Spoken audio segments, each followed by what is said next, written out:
जगणं काय असतं हे आपल्यातील बरेच लोक अनुभवत असतील. जन्म आणि मृत्यू यामधील जो अंतर माणसाला पार करावं लागतं ते असतं जगणं. मग जगण्याच्या क्रियेत कितीतरी स्थित्यंतर येतात आणि माणूस खचून जातो किंवा जगण्याशी झुंज द्यायला शिकतो. हे इथे प्रत्येकासोबत होतं. बरीच माणसं येथे अश्वत्थामा बनून जगत असतात. वरदानात मिळालेलं संघर्ष आणि शापात मिळालेलं माणूसपण घेऊन.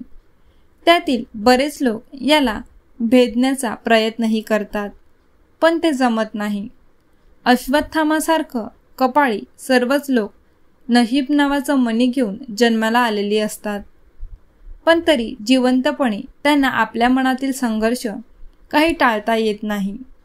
अश्वत्थामाला जसा जगण्याचा शाप मिळतो तसाच एक शाप मग माणसाला सुद्धा मिळतो.